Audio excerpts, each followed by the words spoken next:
Today I'm going to give away a free t-shirt, bring you a Comic Hero Throwdown Showdown fight, bring you comics news, and reveal the books I bought this week. How y'all doing?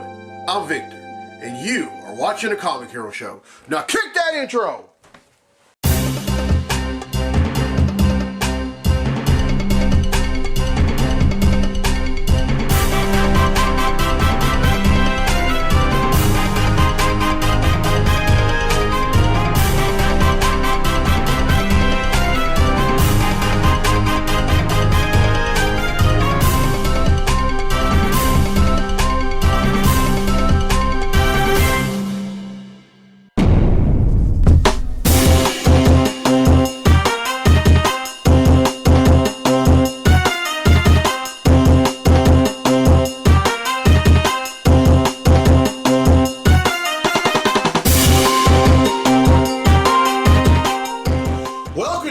Edition of the Comic Hero Show. I'm your host Victor Nunley, and I am a comic hero.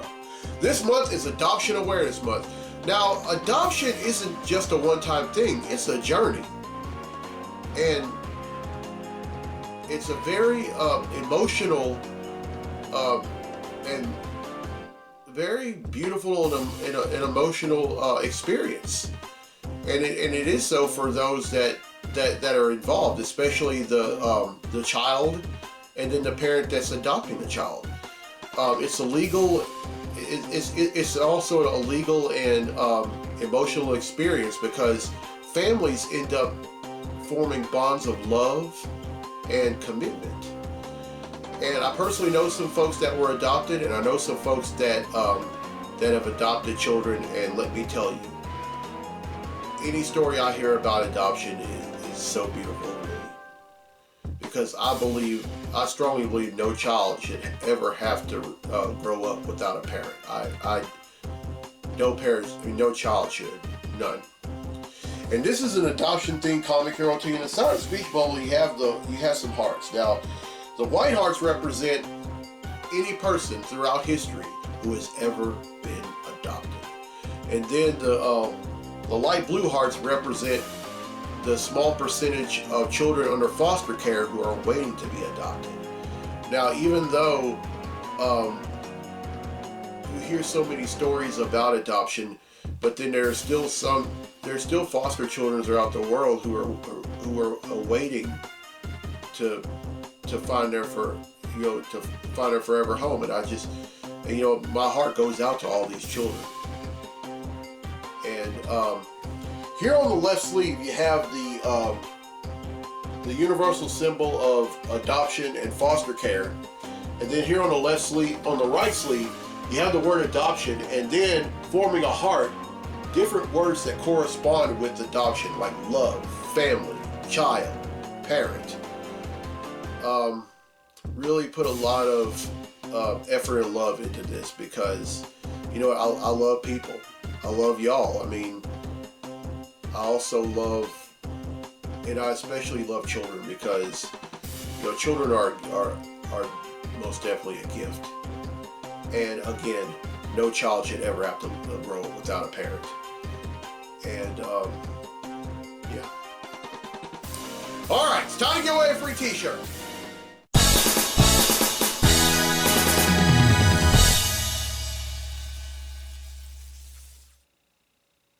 All right, on last week's episode, I asked which Marvel superhero was the first teenage superhero that wasn't an adult superhero sidekick. Well, the correct answer is Spider-Man. And 10 people have answered correctly, and because they've answered correctly, the name's been entered in the drawing for a free key. And that drawing takes place right now. So the winner of the free key for this week's episode of the show is Joey Arsenault from Bossier City, Louisiana. So congratulations, Joey. You win yourself a free comic hero key. All right, here's the question for next week's episode, and this is an X-Men question. Which member of the X-Men originally debuted as a villain of the Avengers? All right, here are the hints, and there are 6 of them. The first hint, that this character first fought the Avengers in Avengers Annual number 10 in 1980. The second hint, it was in Avengers Annual number 10 in 1980 where this character became infamous for almost killing Carol Danvers.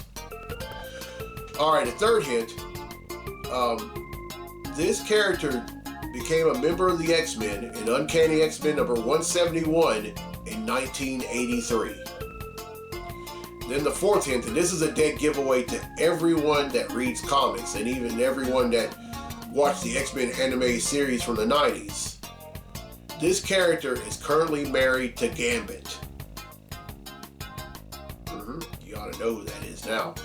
Alright, and the fifth hint, and this is, and you should know this one if you have watched any of the X-Men movies. This character was in the 3 X-Men movies that I'm talking about: X-Men, X2, X-Men United, and X-Men The Last Stand, and was played by Anna Paquin. Alright, the sixth and final hint. This character's code name is a noun that means a dishonest and unprincipled man. Everyone who answers correctly will be entered in a drawing for a free tee on next week's episode of the show.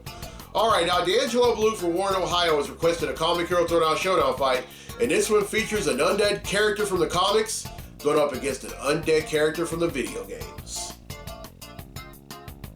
Representing DC, we have Solomon Grundy. And representing Silent Hill, we have Pyramid Head. These two are going to duke it out in a segment I like to call The Comic Hero Throwdown Showdown. Welcome to the Comic Hero Throwdown Showdown. Today, it's Solomon Grundy versus Pyramid Head. Solomon Grundy possesses superhuman strength and stamina, healing factor, invulnerability, non-indestructibility, and immortality.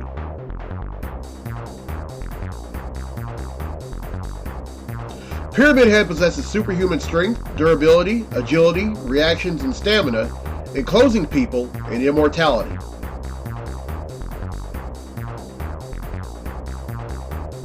Who would win? Little did Grundy know, Pyramid Head knew he was coming. The latter can sense when his opponent is approaching when the opponent steps anywhere in the ground where Pyramid Head makes a carving. As a result, Pyramid Head attempts to ambush Grundy. This proves to be unsuccessful when Pyramid Head breaks his sword against Grundy's skin. Grundy then punches holes in Pyramid Head's pyramid headgear.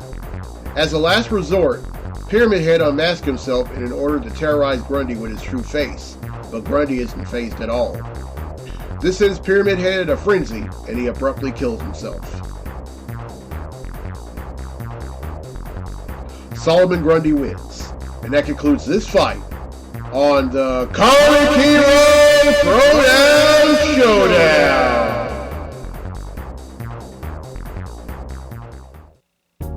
Alright, thank you D'Angelo Blue for that fight. I hope y'all enjoyed it, and I'll have another one for next week. Now, if y'all want to make a request for a fight, go ahead and do so. Y'all know my rules. It can be anything goes as long as a comic book character is involved. Although, wait a minute. No, anything doesn't really go. And I talk about this quite often, but don't put a real life character or a celebrity against a comic book character. I talk about this quite often, but 5 years ago I had somebody request Iron Man versus 50 Cent, and I was embarrassed by it, but I made the most of it. But still, no, don't do that. It could be a comic book character versus another comic book character. It could be a comic book character versus a video game character. It could also be a comic book character versus a cartoon character, but be very careful about what cartoon character you put them up against. Alright, now it's time for Comically Speaking, so without further ado, let's talk comics!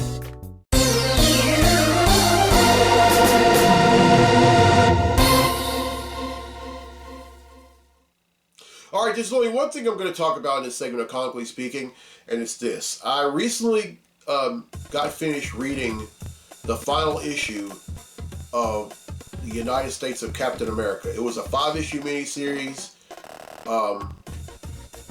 Really loved it. I loved it. I mean, Christopher Cantwell did such an amazing job writing it, and then Dale Eaglesham, he just doesn't disappoint. And it doesn't matter. I mean, this guy's been on so many great books for both Marvel and DC. I remember when he was on Justice Society of America for DC many years ago, and then he's also penciled a lot of great books for Marvel. It finished off with now. First off, I need to tell y'all what the plot was. Now, Cap was just minding his own business at his apartment, cleaning his shield and thinking about just thinking about stuff, and then all of a sudden someone ends up beating him up and stealing his shield. And he calls up Sam and Bucky and says, "Hey, we need to go get the shield." But then Sam decides to dress up in his old Captain America costume, and we find out that it was actually one of the superior foes of Spider-Man, Speed Demon, that stole the shield, and along with them was Cynthia Schmidt, who is the Red Skull's daughter. We find out later that there was a reason that they stole the shield. They didn't just steal the shield just so Cap wouldn't use it anymore. They used it. I mean, they stole it because they released the Hate Monger. Now, the Hate Monger is pretty much the ultimate Klan member. He spews hate. He'll go to any length to spew hate, and he does so in a way that can't be undone. But along the way, while Cap and Sam and Bucky are going to get back the shield, they end up finding a whole bunch of folks that were inspired by Captain America, and they all came from different walks of life. I mean, we see some from the LGBTQ community. We see a woman who was a freedom fighter who was easily mistaken for a terrorist, and then we see a Native American who's a construction worker in the Midwest, and then we see several others, and they all have their own costumes, and they have their own versions of the shield. And Cap says, "Hey, y'all want to join us? Come on." And along the way, Bucky, and also the U.S. agent, aka John Walker, joins in.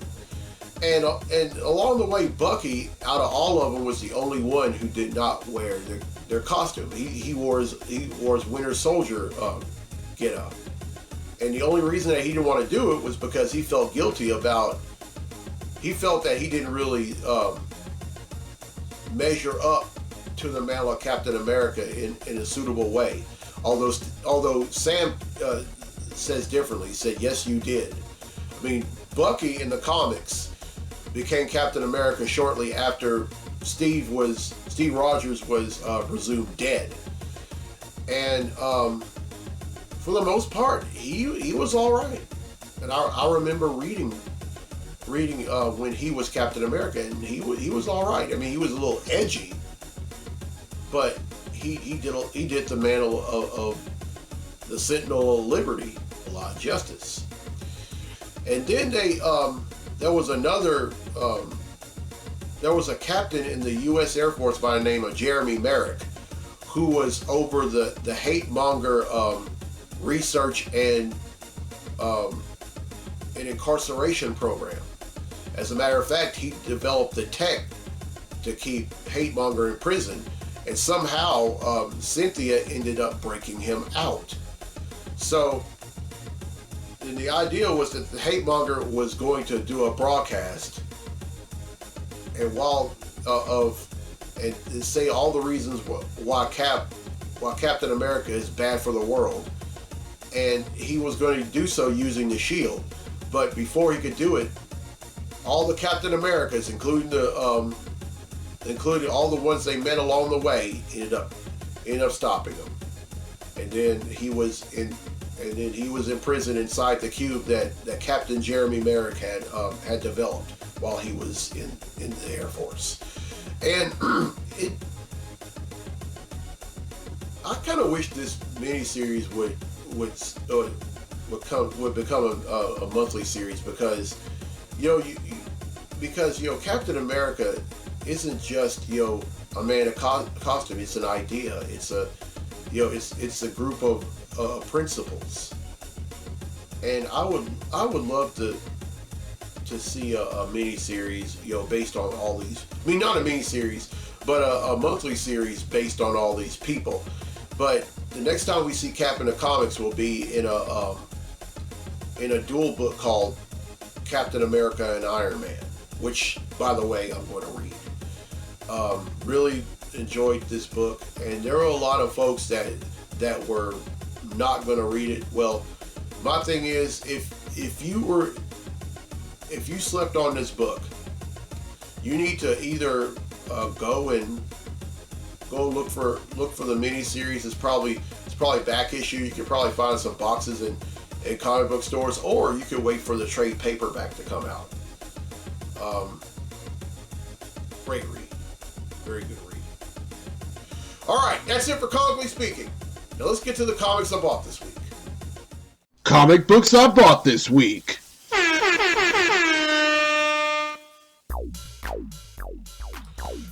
Alright, one trade paperback, and that's 1602. Now this came out originally in 2003, and it was written by Neil Gaiman with art by Andy Kubert, and then digital paints by Richard Azonow.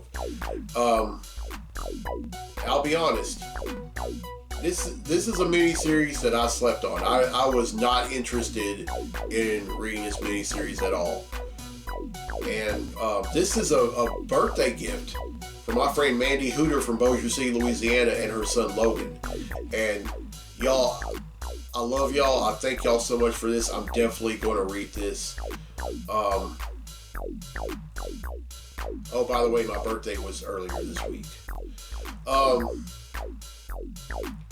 Now for those of y'all who are curious about how I do trade paperbacks, I don't count them as trade paperbacks. What I do is I count the issues that are collected in the trade paperbacks, which is 1602 numbers 1 through 8. So that's 8 books. So with that being said, that's 8, which brings the total number of comics that I bought since December of 1997 to 10,992.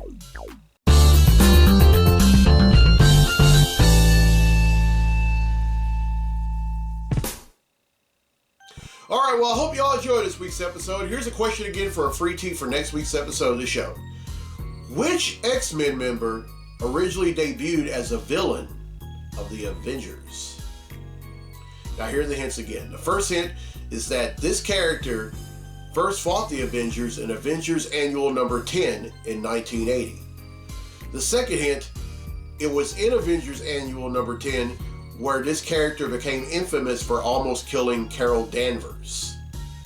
The third hint, this character became a member of the X-Men in Uncanny X-Men number 171 in 1983.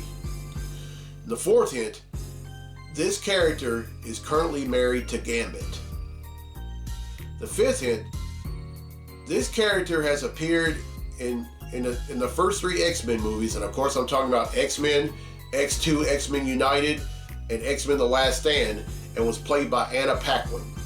And then the sixth and final hint, this character's code name is a word that means a dishonest or unprincipled man. Everyone who answers correctly will be entered in a drawing for a free tee on next week's episode of the show. And congratulations to Joey Arsenault from Bossier City, Louisiana, who won a free tee on this week's episode. Alright, here's the road ahead on the show. Now, next week's episode, I'm going to celebrate Veterans Day. Now, Veterans Day is when we honor the men and women that have served in any branch of the U.S. military who are still with us today. And I know quite a few U.S. vets, and this episode is for y'all. All right, on episode 379, now I'm kind of switching things up. Instead, on episode 379, I'm going to celebrate Thanksgiving. Now, that was originally going to be for episode 380, but I've kind of changed things up because of the way my work schedule is somewhat been altered. So there you go.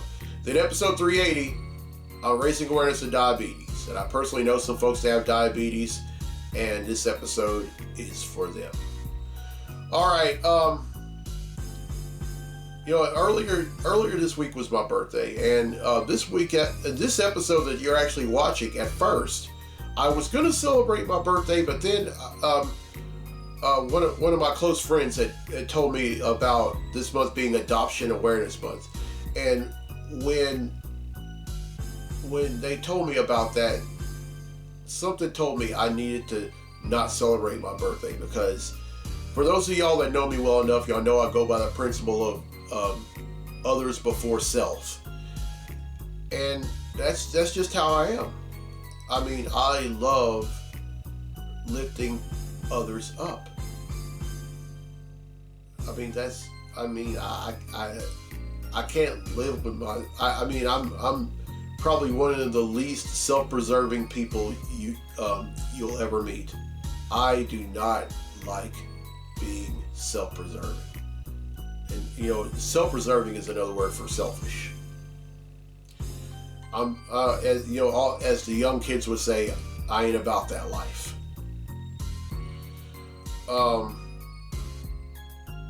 And I'm encouraging everyone, not to be self-preserving. We all need to start helping each other, because let me tell you, if you help each other, you'll feel well rewarded. Trust me. All right, now with the count being at 10,992, I am now 8 away from 11,000 comics, and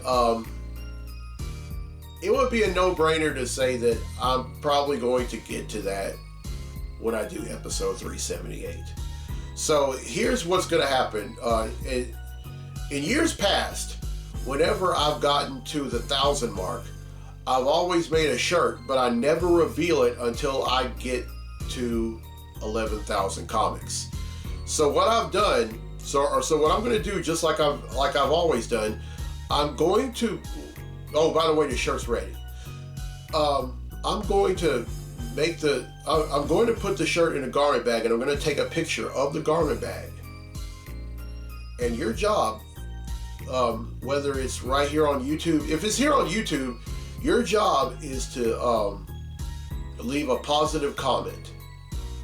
Now, if you're anywhere on if you're watching this directly from social media, your job is to like or love it. And if you want to leave a positive comment, that's fine too. And everyone who enters will be entered in a drawing for a shirt just like that one. And I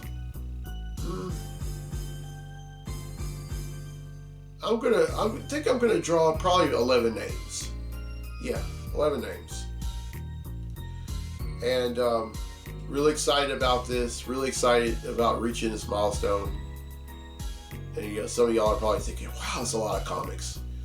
My response to that is, well, yeah, it is.